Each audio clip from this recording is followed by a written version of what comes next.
Bende sığar iki cihan, ben bu cihana sığmazam. Nesimi, 600 yıl önce. Bir yapay zeka modeli de aslında birinci dizeyi söylüyor. İki cihan bende sığar. İnternet kadar metni okudum. Hepsi ağırlıklarımın içinde. Şimdi ona çok basit bir şey soralım. Bugün 1 dolar kaç lira?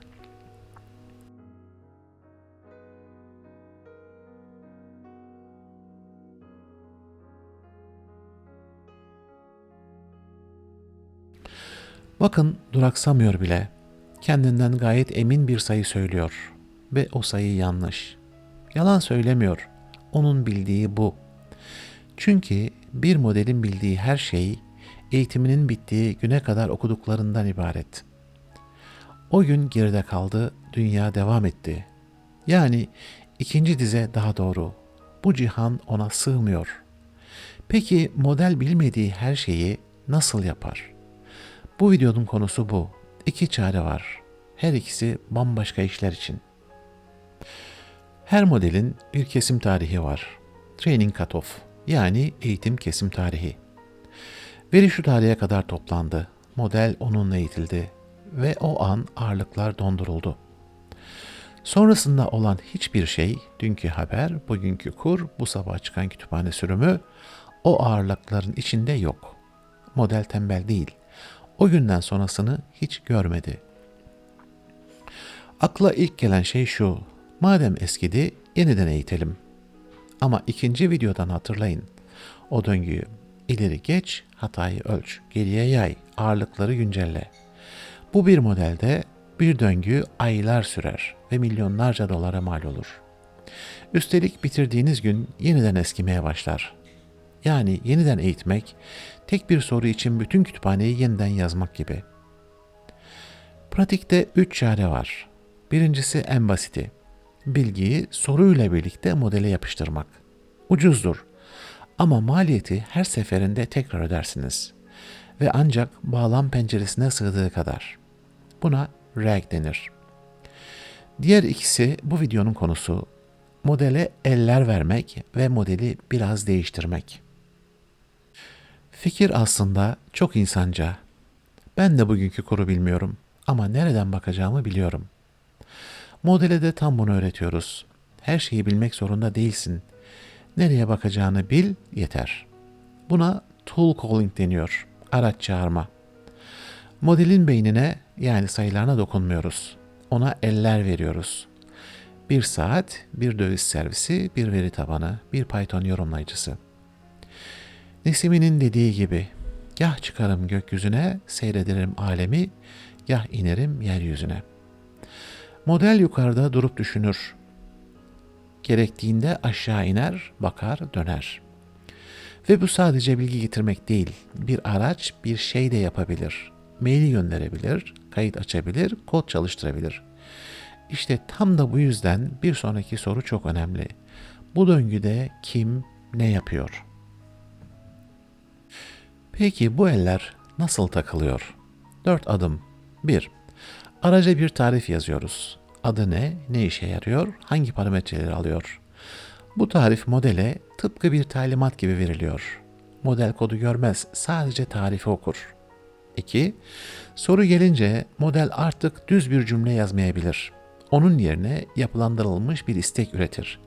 Kur getir aracını, para birimi dolar ile çağır. 3. Ve burası videonun en çok yanlış bilinen yeri. Bu fonksiyonu model çalıştırmaz. Çalıştıramaz da. O sadece bir istek metni üretir. Kodu bizim programımız, bizim makinemizde çalıştırıyoruz. 4. Çıkan sonucu konuşmaya ekliyoruz. Modele geri veriyoruz. Ve model şimdi bilerek cevabı yazıyor. Halka kapandı. Gerekirse tekrar döner. Model ikinci, üçüncü aracı isteyebilir. Şunu aklınızda tutun. Model istiyor, biz yapıyoruz. Onay bizde, sorumluluk bizde.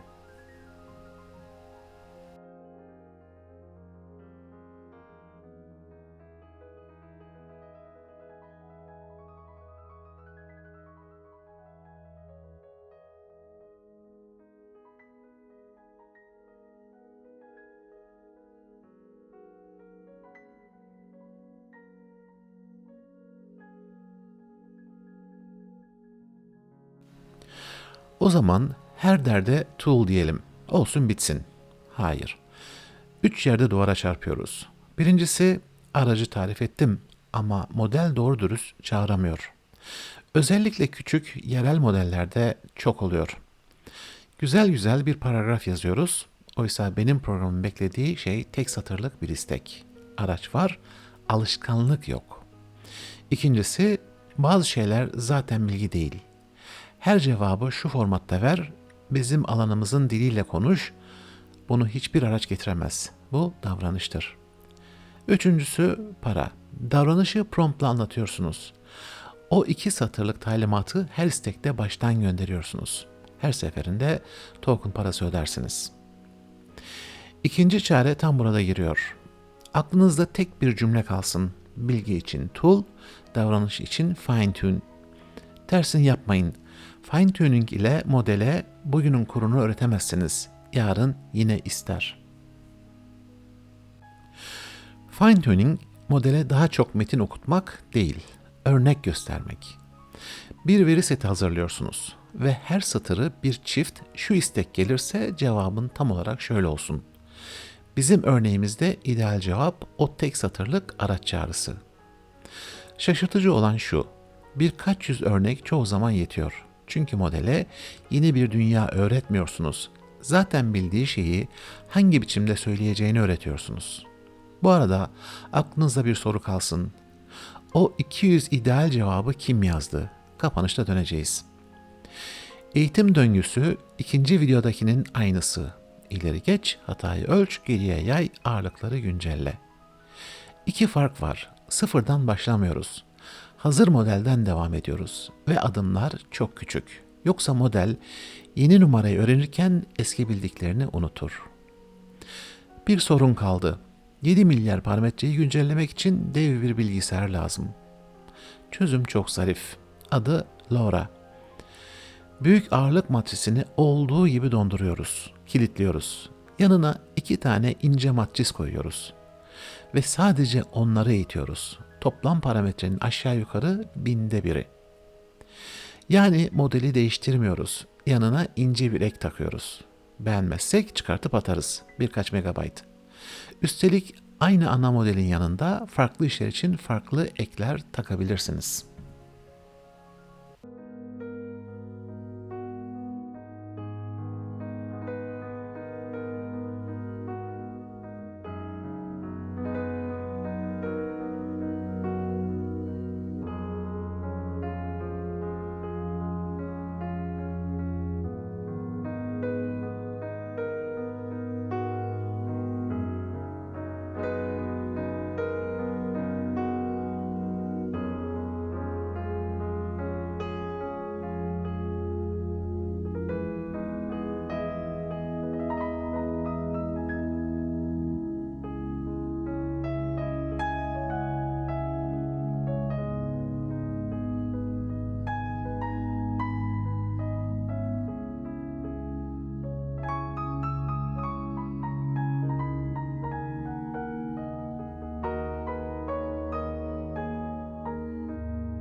Toparlayalım. Modelin bildiği her şey eğitiminin bittiği güne kadar okuduklarıdır. Sonrası için 2 aletiniz var ve bunları karıştırmayın. Bir şeyin bilgisi lazımsa ya da bir şeyin yapılması lazımsa araç yani tool verin. Model neyi isteyeceğini bilsin, çalıştırmayı siz yapın. Ama mesele davranışsa hep aynı formatta cevap vermesi, sizin alanınızın diliyle konuşması, küçük bir modelin belirli bir işi doğru düzgün yapması. O zaman ağırlıklara dokunacaksınız. Birkaç yüz örnek, minik adımlar ve yanına takılan ince bir ek. Bilgi için tool, davranış için fine tune. Şimdi kapatmadan önce bir soruyu geri getireceğim. Demoda küçük modele 200 örnek gösterdik ya. O 200 ideal cevabı kim yazdı? Ben yazmadım. Onları büyük modele yazdırdım. Yani aslında şunu yaptık. Büyük modele sorduk, cevaplarını topladık ve o cevaplarla küçük modele gittik. Bunun bir adı var. Damıtma yani distillation. Büyüğe öğretmen deniyor, küçüğe öğrenci. Ve sonuç şu. Benim ekran kartımda koşan yarım milyarlık model o tek işte artık dev modelin yaptığını yapıyor. Hemen abartmayalım. Küçük model büyüğün her şeyini öğrenmedi. Sadece ona öğrettiğimiz o işte ona yaklaştı. Gerisinde hala küçük bir model.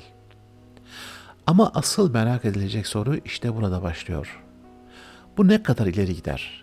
Milyonlarca dolar ödemeden kendi işiniz için kendi makinenizde koşan o dev modele yakın bir model üretebilir miyiz? Son bir not.